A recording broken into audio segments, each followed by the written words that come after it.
Hypnotist. hypnotherapist.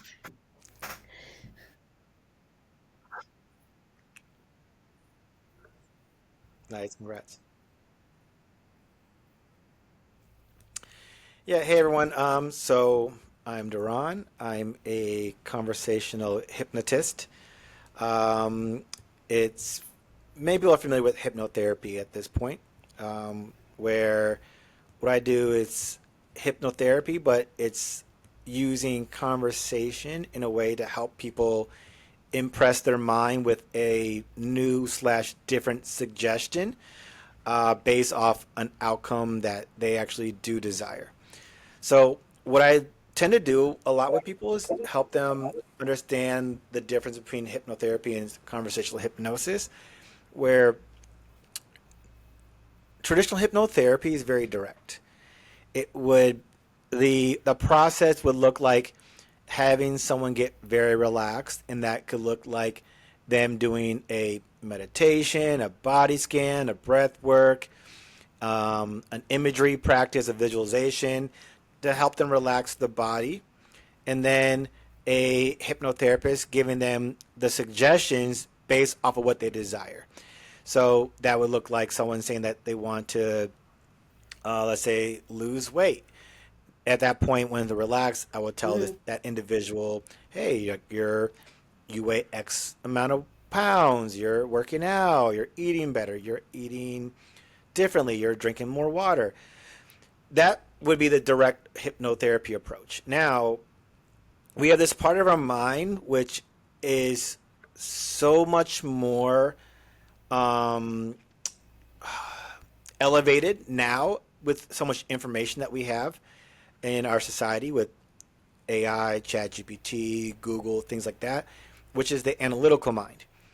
The analytical mind is that mind where if something ever is presented to it and it contradicts what's already to be true in our mind, it kind of spikes up and it will resist whatever someone's being told. So even if someone's relaxed and someone is trying to lose weight, let's say, and you tell that person, "Hey, you're um, you're healthy," that part of their mind, that analytical part of the mind, is going to kick in and be like, "No, no, no, we're not healthy." So that approach now, to me, in my opinion, is not as effective anymore because people know so much information. Because people have online to look up and research stuff on their own. Conversational hypnotherapy or conversational hypnosis is permissive. It's covert. It's using language as like just like I'm speaking now, using language to help someone bypass that part of their mind, which will allow that new idea or imprint to actually sink in. So it would look like it would just be using a language part. And like, wouldn't it be great if you could actually lose all that weight? Obviously, their mind's gonna be like, yeah. But even though whoever heard what I said, I use a language pattern to bypass that part of their mind. And it was very subtle and it wasn't direct. I didn't look at the person and say, "Hey, you're losing weight." It was, "Hey, wouldn't it be a lot better if you lost weight? You could do so much more things."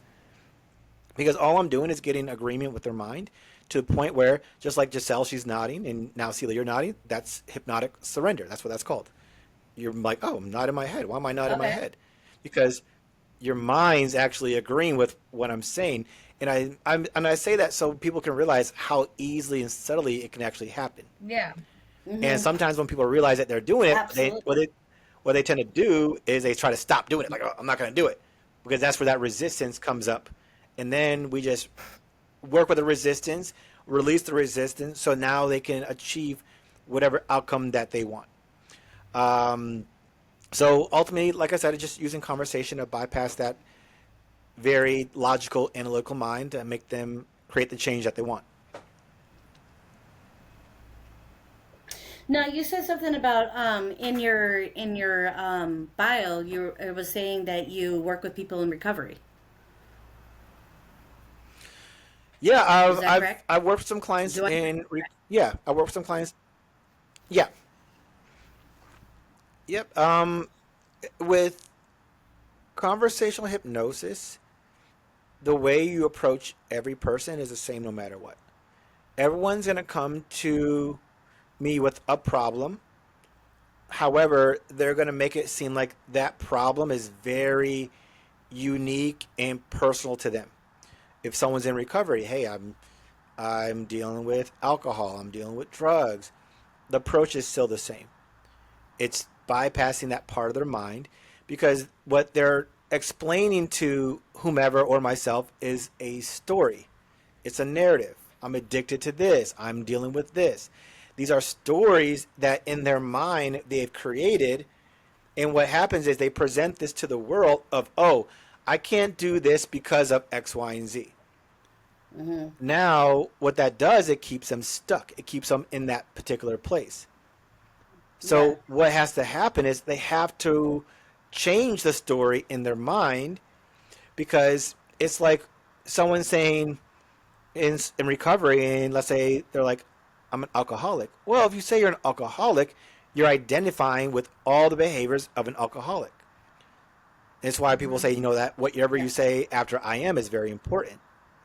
So it's very important for people to be Yes. very mindful of their words. And when I say that, it's not to lie to themselves. It's actually find some truth in what they're saying. And now what you do little by little, you start making those changes in the direction of what you want as that outcome. So you're So basically a lot, aligning.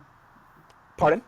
So you're basically aligning. So it's basically you're getting them to align with what you're saying, in a Align sense. with what I'm saying, but more importantly, aligning with themselves. So Yeah. you have your conscious mind and your subconscious mind. Is getting those two to start speaking the same language to where you can change the subconscious mind. Because if they're not speaking the same language, then change is not going to happen. No. No. Now we did have a question. So Giselle's pregnant, and she was looking up the for what to do while she's in labor. There was the therapy. There was a hypnotherapy that they use, and it was talking conversational hypnotherapy is what they were actually talking about, and ways to keep her mind at ease and to help produce the hormones that the natural painkillers and stuff like that. Do you still do stuff like Mm-hmm. that, or do you? But that's cool. I no, you can. I that would be considered like hypnobirthing. I've never Yeah. have worked with a client for hypnobirthing. I know of people who have that they work in that particular area. For me, it seems like hypnobirthing would be like what you said is getting that individual to be relaxed to let the body does what it can do really good at. It's just like you just let the body do Yeah. its magic, but the mind wants to get caught up, Yeah. and then it starts to create. Once again, it creates a story. Like, oh, like what's happening is the baby safe? This. But now, what are you doing when you're creating that? You're pumping more fear hormones into your body, and what do fear hormones do to the body? Instead of it releasing, it constricts.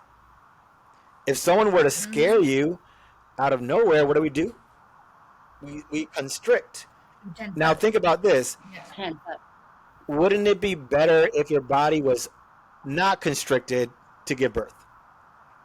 So, answer would most likely be yes. So, relaxing the body, just like what your body does best, I think is what is it, oxytocin. It helps open up the hips to let the baby go through. Correct me if I'm wrong on that. Yeah. So, how Yeah. is that going Correct. to be released if you have all this fear and adrenaline and cortisol pumping through your body? This Yeah. is how come your body can heal. Your body is phenomenal and it can heal so quickly when we get this out the way. It's like, for example, if you were to have a Yes. cut on your hand, you don't sit there and look at your hand and like, I wonder when it's going to heal, this, that, and the other. Or you don't instruct your cells, okay, I want 1 million cells to go to my hand, and I want the blood to stop and do this. You don't do that. You just let your body does what it does, and it can heal on its own. The only thing that delays your body's healing is the mind. The mind is the The mind. greatest Mm-hmm. gift we have, and it's also the Our yeah, biggest enemy. it's a gift and a curse. So I always tell people like what I do is help people use it as their greatest gift. One thing I mentioned, I made this a video about this on my Instagram a long time ago, and the video was about people realizing that we're all being hypnotized. We're being hypnotized in a negative way by Mhm. ourselves, or we're being hypnotized in a positive way by ourselves. If you're not liking what you're getting in your life, it's probably because you're hypnotizing yourself Yes. in a negative way. Hmm. That's beautiful too. All the way. I completely agree with that. I think Yeah. that's why we So, So if yeah, one it's wants really to powerful. get a session with you, how would they do this? Um, if someone were to get a session with me, I always recommend people go to my YouTube first. I like people to learn more about me, like the videos on my YouTube channel. It's at Deron_Sing. And they can always Hmm. go to my website to apply to work with me. I have an application process where on my website they can apply, they can give me information about what they're wanting to work on and resolve. And then next steps is we'll hop on a call to see if we'll be a good fit, and then we'll go from there. Okay. That's pretty amazing what you're doing. So so affirmations. Is it like I use because I'm a recovering addict. You know, I on and off since I was 12 years old. Um, and I used a lot of the affirmations and I use a lot of stuff like that to help me get rid of my doubt, my self doubt, and stuff like that. So, what do you think about stuff like that? Well, I mean, I guess the best question is it working for you? Absolutely, I believe it. I mean, I've gotten 500 and some odd days in, so I think so. Well, then that's all that matters. All that matters is if it's working for you, then perfect. You keep doing it. If someone were to come to me and say, "Hey, Duran, I it's like your not answer working," on that. yeah, I mean, honestly, it doesn't matter what I think. It's what you think. Mm, Because if what you're true, doing is very working, true. then you keep on doing it. I would say keep on doing it, unless or until there's a point where it doesn't work anymore. Then you Hmm. change it up. But if someone were to come to me, and I have people that come to me and say, "Hey, Deron, I did the affirmations and they're not working," and I'd be like, "Yeah, I was that way too." That's what all the books said, all the videos said, and they didn't work. And that's the first step was me acknowledging that they weren't working for me. So if someone is like, "It's not working," okay, great. Well, let's get them to work for you. So it's all going to be personalized for that individual person because it's kind of like if like you're like you asking me is like someone asking me about politics. Like, are you a liberal? Okay, great. Continue being a liberal. You're conservative? Okay, great. Being that way. You like that? Okay, great. If they're like, Ron, I want Hmm. to be a liberal, and it's just kind of hard. Okay, great. Well, let's do a session on that. Never done it before, but I'm sure we can make it happen. But if it works for them, I would say keep on doing it. It's like sometimes I've Hmm. had clients that want to stop smoking, and they'll be like, Ron, I want to stop smoking. I'm like, well, why? Well, it's because my wife wants me to stop. Well, this doesn't seem like a smoking problem. It seems like you want to stop doing something because your wife wants you to stop doing it. That's a different thing. yeah. So Hmm. it's now turns into let's get deeper into what this is really, really about. I want to make her happy. Because if she's not happy, I'm not happy. Oh, so maybe it's not about smoking. Maybe it's about happiness. And maybe by you becoming happy, you're going to realize that you're not smoking. So people are going to address what they call it in therapeutic terms a presenting problem. It's called presenting problems because it's the problem that people present to people, but it's not really what it's about. There's the underlying factors when you break it down. There's And a lot that deeper stuff. I use yeah. this example. I was on a podcast um, earlier this week, and the guy, he's like, "What's one really, really weird request that you got?" And I was like, um, "I've had a guy ask me he wanted his private part to get bigger," and he started laughing. It's like, yeah, it was pretty extreme, but I was like, "Well, think about it. Is that really the underlying thing? Like, why would you want it to be bigger?" Well, I'll feel better. Oh, so it's not about it being bigger. You want to feel better. The underlying thing was that Hmm. feeling better. What he Hmm. presented had nothing to do with it.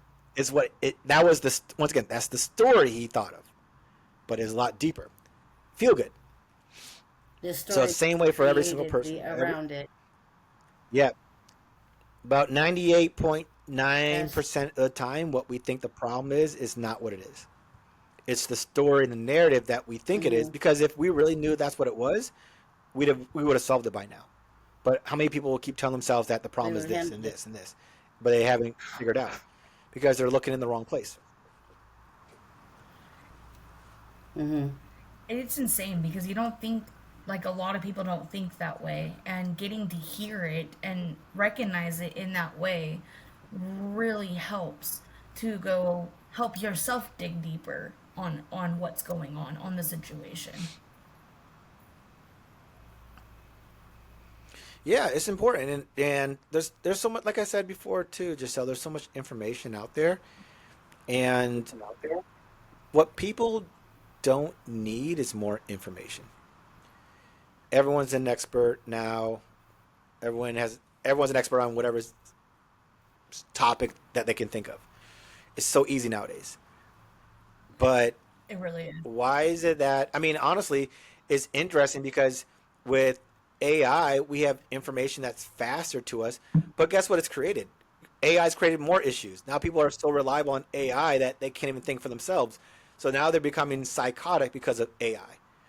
And it's why I Yeah. tell people information is not going to help you with what's going on in your life. It's not.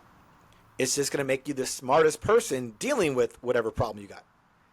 It's like the example I would mention to people is like having a therapist tell you everything, everything about anxiety, and their client's like, "Well, how'd you get rid of your anxiety?" And the therapist is like, "I haven't."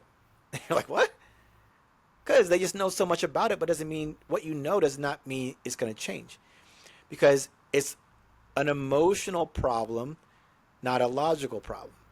So the problems that we have are attached to an emotion, whether it be fear, anger, sadness, grief, apathy, guilt, shame.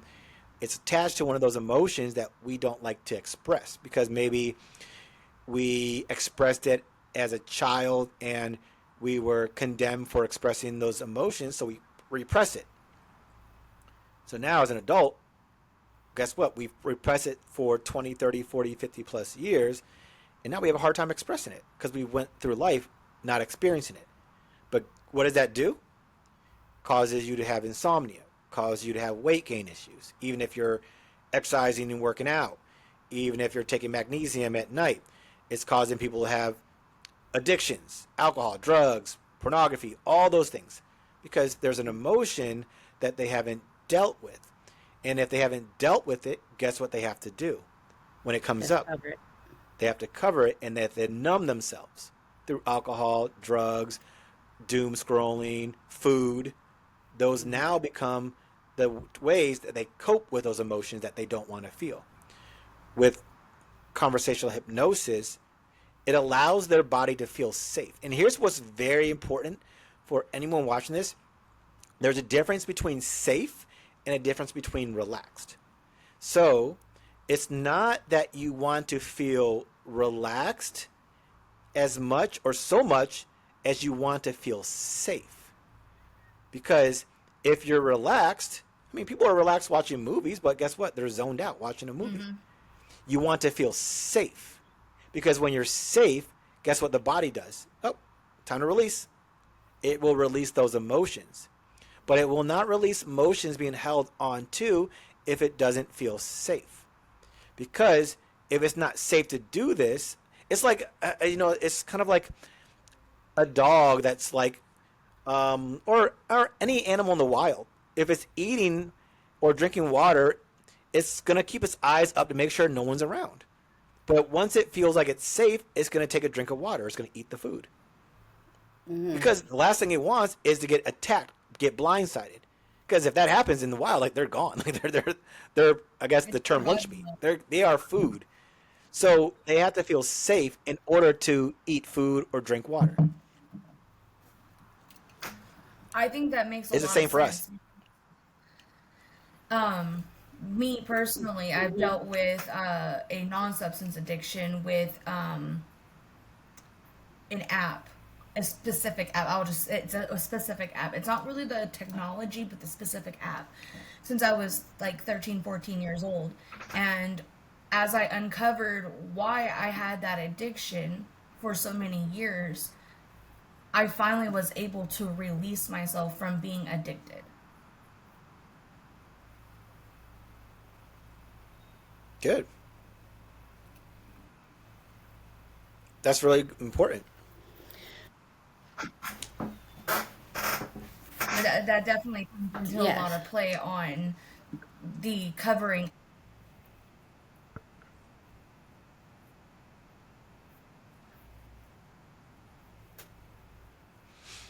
Yeah, because it's uncomfortable. It's think about this emotion that you no one likes to feel, no one likes to be angry, no one likes to be sad, so they cover it up. Or they were sad at one point and they were told to stop crying. They were told to fix your face. Or they were told like you don't be angry. Or what's the other thing? I'll give you something to cry about. So they hold all those emotions in, and the body is is deteriorating from the inside out. And when that happens, and it's because the body, a good example, a good way to look at it is if let's say someone had anger, they repress anger. Like I'm sure we've all been angry at one point and expressed it. You know how it can get really, you can get really, really angry at someone or something. Now just imagine that anger that you are pointing at towards someone, it's inside your body and it's not being released. Just imagine what that would do to your body. It's like your body attacking itself. And with the amount of clients I work with autoimmune diseases, autoimmune is pretty much just your body's attacking itself. Wouldn't that be anger? Mm-hmm. You're holding on to anger and it's just attacking itself because you're not releasing. That's all it is. Now you think about sadness. Yeah. Sadness, like someone not expressing it, they hold it in. That can turn into a freeze state. That state where they're numb and they're not moving. They feel emotionless. So what do they have to do to actually feel? They have to stimulate. They got to vape. They have to drink coffee, caffeine, countlessly throughout the day to stimulate their body to get it to actually feel because they've conditioned themselves to not feel. So those emotions are tied to a particular action or inaction. And it's not me looking to dissect that for each individual because I don't need to do that with hypnosis. All I'm doing is getting their brain to be like, hey, this is our new identity. Whatever else is in conflict with it, just get rid of it. And that's what happens. So I've had clients where after a session, they're like, man, I feel really good, Deron. I'm like, great, just good. Next thing, next day, like, oh my goodness, I get a text. I don't know what's happening, but I'm feeling so much sadness happen right now. Oh my God, what is this? That's you letting go. That's what that is. Your body, you The told your release. body got safe. You wanted to release. This is what it looks like. And I tell people, it's not going to look like rainbow and butterfly. Sometimes it is, but sometimes it's not rainbow and butterflies. Sometimes it looks very ugly. But I tell them, don't you want to go through this day or a couple of days of this really really dark, deep grief and get rid of it completely, or do you want to continue holding on to it for the rest of your life and wondering why you're not achieving what you want to achieve? That's really what it is.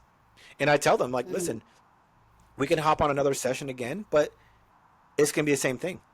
It's the grief that you're holding on to, or the anger that you're holding on to, the fear that you're holding on to, that your body needs to release. Because no matter what they label it as, it's just a somatic release. That's the only way to get rid of emotions is you have to feel it. The term is feel it to heal it. It's true. Yeah. It's not okay. I'm I'm great, and they're like I felt everything. No, you'll know you felt it. It's gonna come out. And sometimes if it's a buildup of stuff, and I tell people, even as you try to resist it, you've already programmed your mind to release it. it's going to come out. So just allow it to come out. And it's okay. So how long is normally a session with you? Like, how long does a session? Like you said, you it's pretty much you do one session, right? I mean, because I would imagine it's Yeah, people that have a lot more trauma built up have to take more than one session.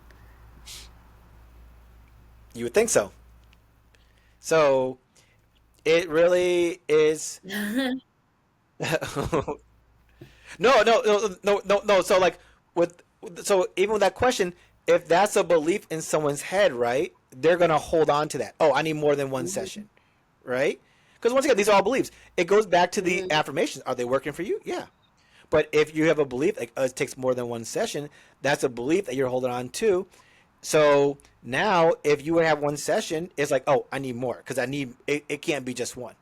So that's um, a barrier that I will get over for someone to realize, like, hey, it can happen in one session.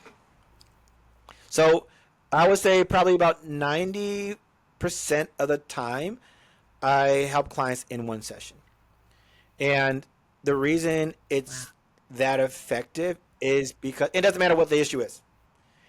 Really, and honestly, it doesn't matter who I'm working with. It really comes down to me and how proficient I am with what I'm doing. Because sometimes clients will say stuff, and my ego steps in, and that slows down the process. So it would be like someone's like, "Oh, I just can't deal with X, Y, and Z." In my head, I'm like, "It's so easy, right?" Like human being, like it's so easy. But I have to really just stay in my place to actually listen to what they're saying. Um, so it happens sometimes, and me just being really patient with them. That's the number one trait that I have to hone in on is being patient with an individual. Because when you're patient with someone, guess what? They feel seen, they feel safe, they feel heard. That's what you Yeah. need for their mind to open up and be receptive. But sometimes I'll have clients that will just ramble on about stuff, and I'm just like, I gotta interrupt them. But that disrupts their process because what they're actually doing is they're actually going through the process without me having to say a word. So I've had clients where they've had an hour long dialogue, and I'm just like, I'm not saying a word, and they're like, Deron, you helped me so freaking much, and I'd be like, yeah, good, we're done.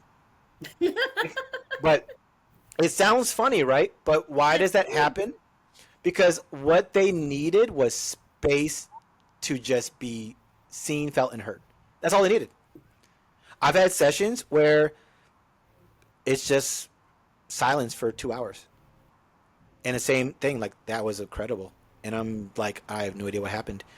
And they'll be like, I just had so many dreams. And I'm like, dreams? Your eyes were wide open the entire time. Because I don't know what's going on internally in their mind. But this individual was like, I just want to go with the flow. And what I realized is she just needed space to be present. No phone, no computer, no working, just a space to just be. And what I did is I created that space.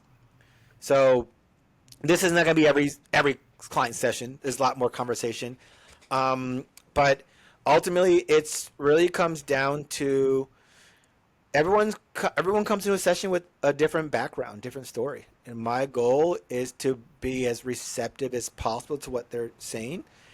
And it's I love what I do because it's so different than what many people have experienced. And like I work with this one individual in recovery, and it's on my YouTube channel. It's on my YouTube channel. It's a live hypnosis recording, so I definitely encourage people to watch it so they can kind of see what a session looks like. Because what people think it is completely opposite. And I could record 1,000 sessions, and they all will look completely different. And it's great because you can look at it and like, I have no idea like how this helped that individual, and you don't have to know or need to know why because it was not for them, it was for that individual themselves. So it could be like Giselle with your app, and Sella like with you and the recovery stuff. Like the two of you have different stories that are going on in your mind about it. So whatever's going to come up in the conversation is going to be completely different. And that's what's great about it. Because, and I don't, um, I don't look down on therapy. I will say people go into a therapist and what they're doing is they're just regurgitating facts and information at them. Sounds like you have anxiety. Sounds like you have OCD. Good. And guess what happens when someone tells them that? They've identified with that, and now I have OCD based on what my therapist said. Now, guess what they do? Google.com, OCD. Oh, someone with OCD does this, this, this, this, this. They've just told their brain what to do because of this diagnosis they've been given. Oh, you're depressed. Okay, depressed people do this, this, this, this, this, this, this. Okay, boom.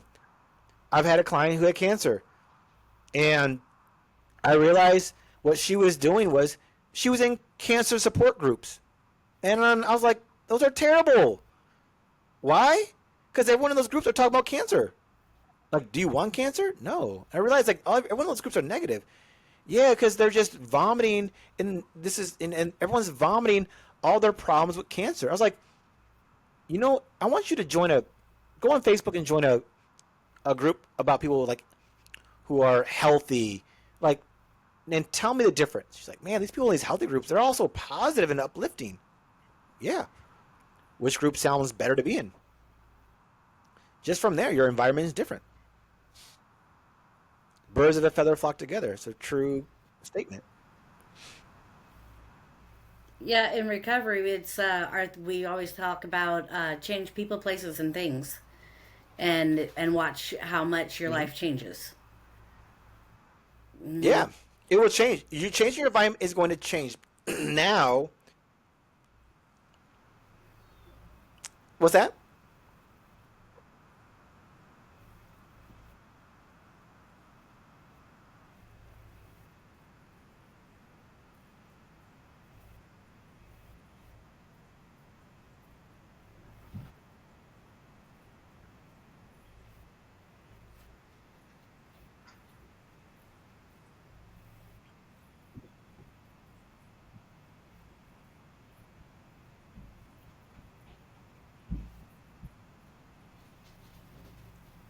Mm-hmm.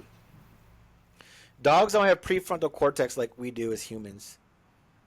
Like a dog's just living in the moment. They're just they're Hmm. enjoying it. And humans, we're gonna use that gift, like we mentioned before, the mind, to either hurt us or to heal us. So it's once again, it's just Hmm. using it in that right way. So even when it comes to like cancer, it's just is what's the environment inside the body? Is it a healthy environment? The nutrition aspect of it, like those things are something that's important to take in consideration. Now, once again, in like as people, like the example I use with weight gain and things like that, someone's trying to lose weight, but they're like, Deron, I'm eating well and I'm exercising, but I'm not losing weight. Well, look at what else. What are you dieting the mind? Is the mind on a diet? And I would say for those people, probably not. So your thoughts are changing the environment in your body. It's just like if you were to think of a happy thought, what happens to your body? Versus thinking of a fearful thought, what does your body do? Now, you can do that on the moment, but when you're on autopilot throughout the day, which we are about 95% of the day, what are those thoughts in the background? What are they? Hypnosis rewires those thoughts. So you are realizing, like, oh man, like my life is great. Because those automatic thoughts are different now. They're not programmed for fear, they're programmed for faith and trust and hope and certainty and confidence. That's how I use it therapeutically. So, the one thing I was going to mention, changing your environment is very, very important. However, going deeper than that, changing your internal environment is essential. You can change your external environment, but if you change your internal environment, notice what happens. Because if you're changing your external environment, that's an action that you're taking. You're setting yourself out to go into these places with the right people. It's a good, and for me, I'll say it's a good temporary thing to do. But if you change your internal environment, those people move themselves out your way. You end up in that right environment naturally and organically. So there's no effort for you to do those things. I use that situation with like dating and relationships. You can put yourself out there in the right environments and you'll meet a man or a woman, but if you change that internal environment, they're just showing up for you. Because you're now attracting it versus being that person that's going out there seeking it. Mm-hmm. Which is a big difference between attracting and seeking. Yes. Yeah. I mean, I'm pretty sure people would rather just sit back and relax and enjoy stuff and things just fall into their lap versus going out there and being part of the grind culture, the hustle culture, where they have to work, force. But why is it that there's so much burnout in our society now? Because people are using so much effort to achieve something. And then they're tired. They're burnt out. And then what do those things lead to? When the body needs to take a break, what does it do? It slows you down on purpose. Sickness. Dis-ease, not happy. The body's going to find some way for you to slow down. But once again, the hustle culture, the grind culture, that's an addiction for people. So people can look at someone that drinks alcohol as an addiction. You binging an app is an addiction. You going out there and working all day is an addiction. They're all addictions. But even taking it a step further, they're all coping strategies. They're all ways for people to try to cope with what's going on. Because that individual that wants to overwork, work, why do they do that? Because if they get still, guess what happens? All those thoughts start to show up. And they don't like those thoughts. But when they're too busy, they don't have time for the thoughts. Yeah, they don't have time. But when that happens for a prolonged period of time, the body's going to get you to stop. Because the body's like, hey, I need you to deal with this stuff. You put it away 20 years ago, but we need you to bring it up and deal with it now because we can't hold on to it anymore. But what do people do? They get on medication and then keep work. They're like, medication's not working. I got to take more of it or get different medication. The body's going to find some way to overpower whatever you do to try to silence it. The body keeps score. Yeah, I actually have that book. The Body Keeps Score. It's a good book. It's a very, very good book. I have And it for that book, because I had a head injury. you got a what? I had a head What'd you say injury, you had? and it Oh, okay. a head injury along with PTSD from a prior relationship, and the two combined created a very let's say a very toxic environment in my mind. And my Yeah. neurologist actually told me to get it.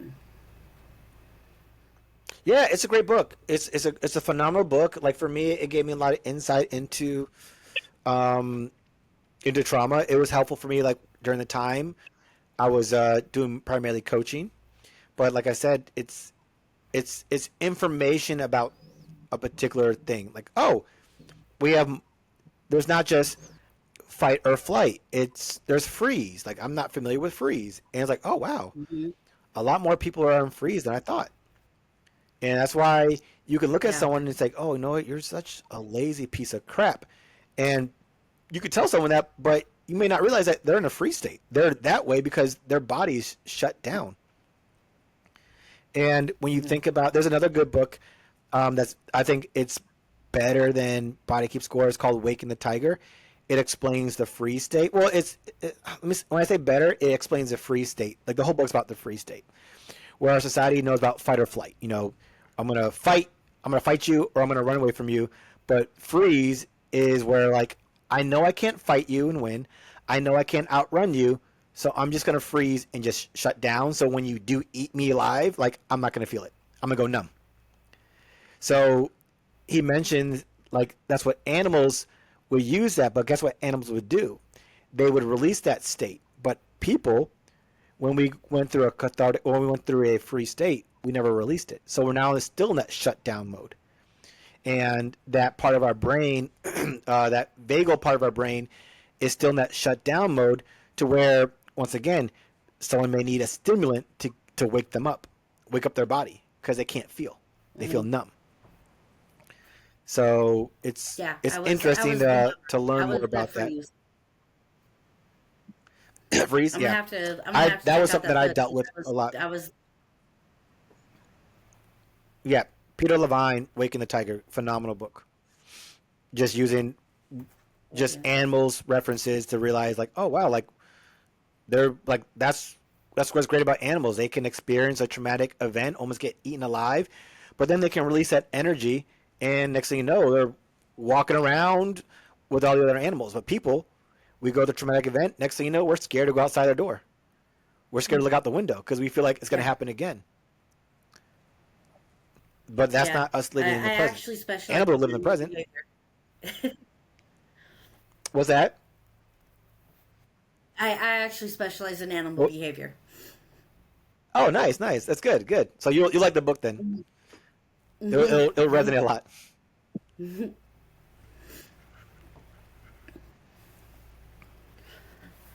Sorry, my thing keeps switching. I think just having technical difficulties. I am. Say that again. I think I heard. I said Giselle's having technical difficulties, so we might Oh, cut this a little short. My apologizing. it's fine. Yeah.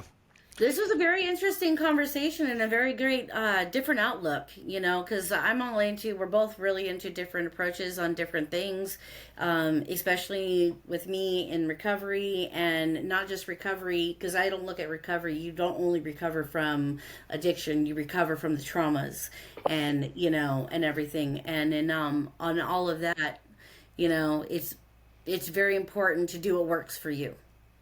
hmm Yeah, I tell people do what works for them. Honestly, I tell people like, hey, listen, work with a therapist. Or what I tell people is this: if you work with a therapist and it hasn't worked, you work with the coach and it hasn't worked, then check me out. Um, Hypnosis has been the primary form of healing. um, I mean, it's been used like 5,000 years ago. It dates back well Yeah. before psychotherapy, the therapy model that we see now. Hmm. Just the history of it is it's become during a certain time, which was around Sigmund Freud era. um, he was the like an early adopter of psychotherapy, talk therapy, as what we call it now. And during that time, it became very popular, and hypnosis started to dwindle away because a lot of people didn't understand how it worked.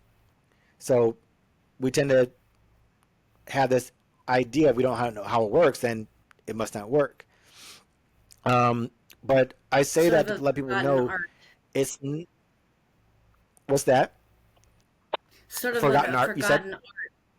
Hmm. Yeah, and over time, whenever it tries to make this comeback, a lot of misinformation gets thrown at it. And I spend a lot of my time on podcasts and speaking to people, letting them know like this is the first way that people would use to heal. So realize that it's the thing that people have used since the beginning of time to heal, and it's actually doing it in the most safe, natural way possible. It's using your mind, which create your problem. It's using your mind to solve the problem into a different resource. Like, who would not want that? right? And I mean, I know for me, I'd rather with work with someone and have my problem done in a session versus work with someone for 10, 20 plus years, seeing them every week or every other week. And it's not to take away from what they're doing. It's really, that's what talk therapy is designed for people to talk about their problems. But sometimes they feel good, but then the next day they're like, man, I feel like crap again. Like, yeah, because you didn't really make a change on that level. Because sometimes I've heard this from clients who've been in therapy. They're like, I feel like I'm my therapist. Like, I feel like I'm just giving them advice because the session is really them just vomiting all the stuff that happened in their life. And I've been there before. I've had a therapist where she was just really just giving me her way and view of things. But I realized like that wasn't helping me because like there's so many variables that take in consideration. Plus, we have different backgrounds. And I've noticed that's what happens sometimes in therapy. They're just being given advice. I don't give advice. I want an individual to create that own internal resource themselves so that way they never have to rely on anyone ever again because they have all the answers that they need within. And that's a lot better than thinking that they have to figure it out through someone else. And that's another thing too. There's nothing to figure out. Your mind knows it all. So if someone has an addiction is watching this, there's nothing to figure out. Your mind already knows. The key thing is to get into that safe space, safe, relaxed space to let your mind give you the answers that you're seeking. But by you trying to force it out of your mind, it's not going to happen.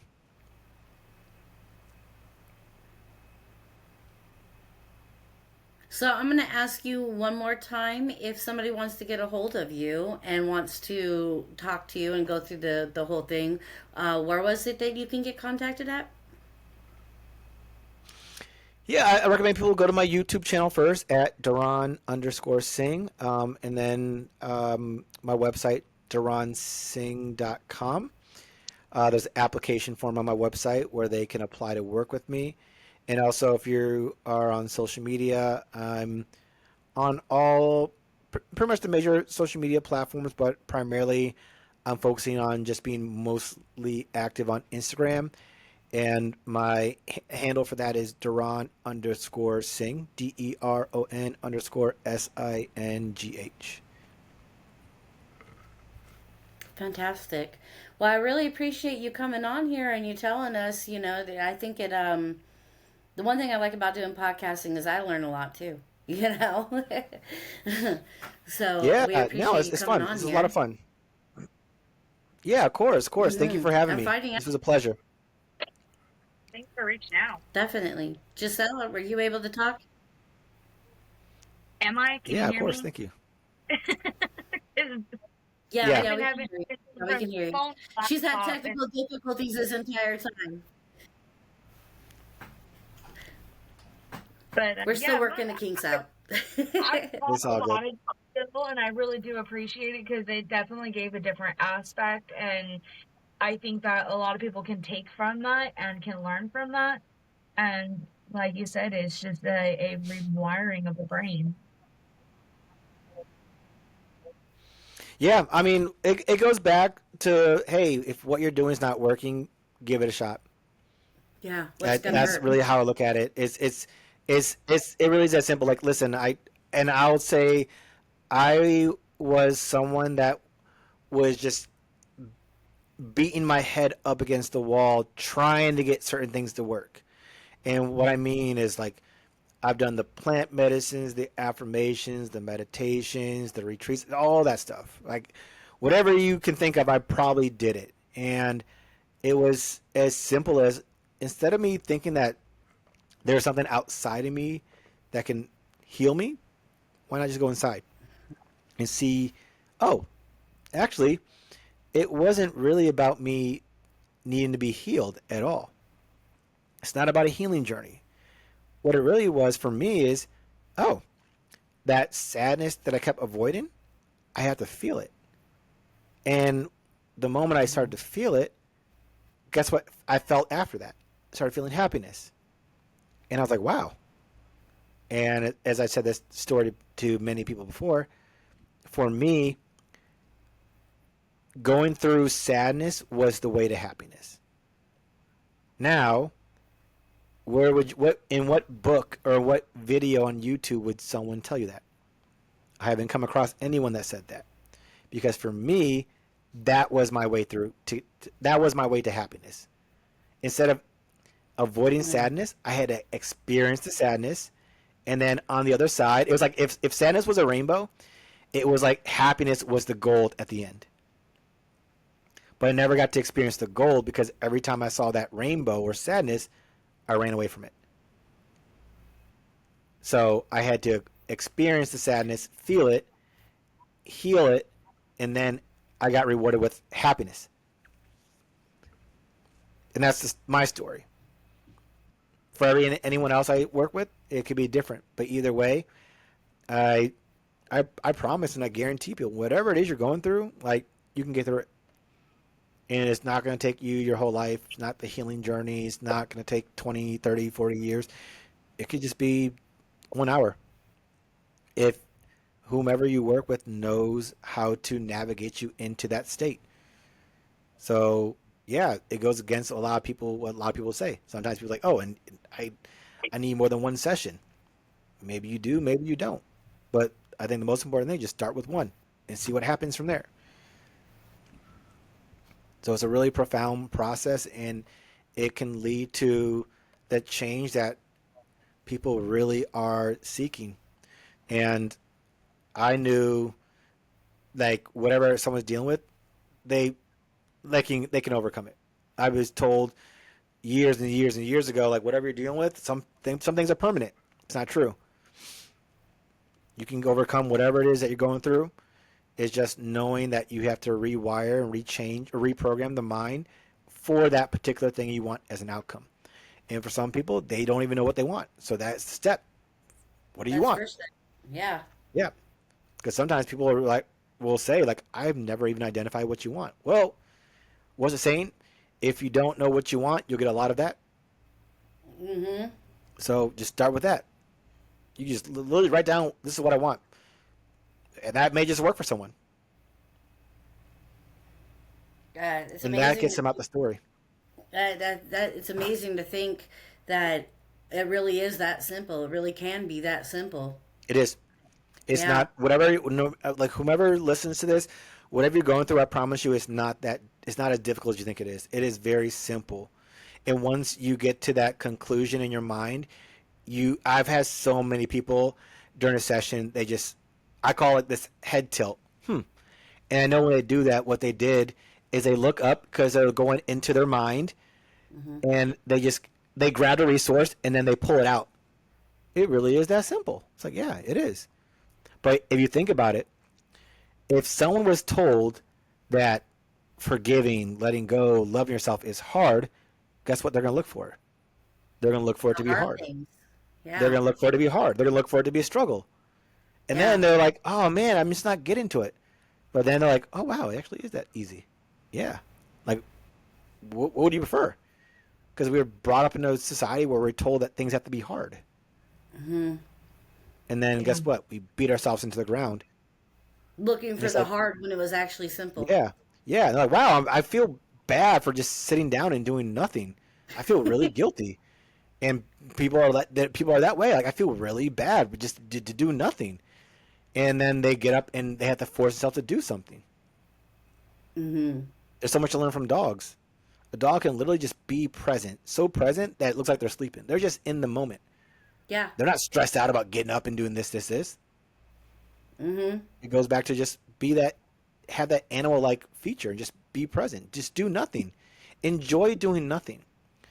And when people can embody that, what's phenomenal is how many great things will happen from it. Because once again, they're in this state of being and presence and safety and peace. Guess what they start attracting? More things like that. If there's a money situation, they're not seeking money. Money comes to them. And they're doing the things that they enjoy doing. I love doing videos, so I Well, do it. the one thing I learned was it's never a money situation. It's the things that you want with the money. Could be. Yeah, I think for that is it's different for every single person. For some people, they if they want money and they're not attracting more of it, it could be that I'm just they don't believe that they're worthy of more money. It could be that their subconscious minds believes them having more money is going to cause more issues for them. There's so many. or It's a make case them an by case evil basis for person. people. Yeah, or money's bad. They had that belief growing up. Money's bad. Money's Hmm. evil. Money's the root of all evil. Whatever it is, it varies for so many people. Ultimately, it just comes down to, like I said, in my sessions, I don't even go into their stories or narratives. It's like, what do you want? Want more money? Okay, great. Sometimes their mind will bring that up naturally for them, which is called resistance. It's like, oh, I feel good, but I keep having this thought about money being bad. Okay, great. If money's bad and you want more money, be a badass to make money. And they'll laugh it off, and next thing you know, like, that really resonated. Good. So I like it because I can get playful with them too. Because the mind likes Hmm. humor at the same time. Oh yeah. Is a little quick tip. What's that? Yeah, the mind It's likes like humor. if someone were yeah, it's kind of like if someone is I learned this tip a long time ago.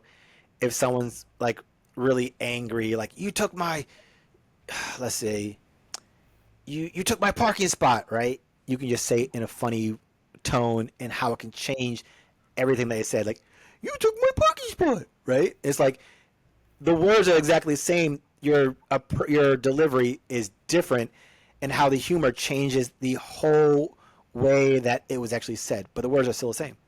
Hmm. So it just goes to show: is it really about the words or how it's being delivered? How it's being delivered.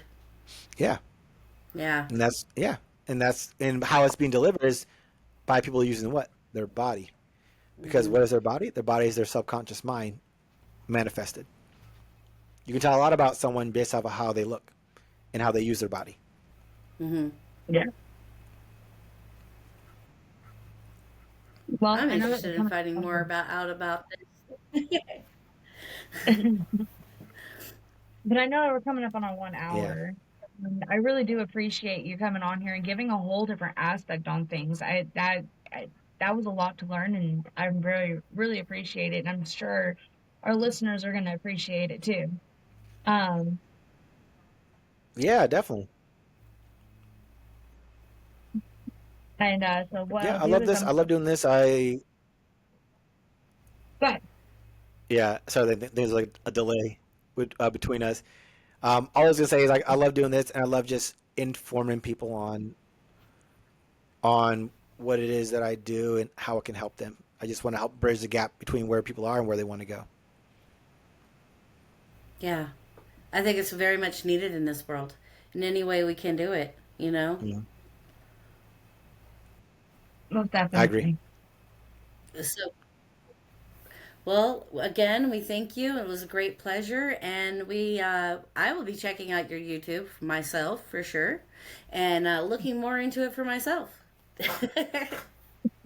Yeah, great. Yeah, please do. Please do. Any way I can help, I'm here. All right. We Well, appreciate you. I'm gonna go ahead and tell everybody thank you for checking in with Looking Through the Glass and joining us with Deron.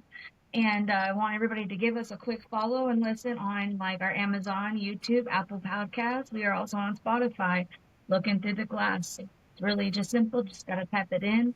Um, we can also go check out our TikTok and Facebook. We do have that going on as well. And if you know someone or or even yourself, you want to come join us on here on Looking Through the Glass, give your story, give a little perspective. You're more than welcome to send us an email. I normally am able to put it up there, but I am not today. So yeah, you can send us a message too. But thank you, Deron. Yeah, you're very welcome. You too. Thank you so much for having me on here. It was a pleasure. It absolutely was. Thank you so much. Absolutely.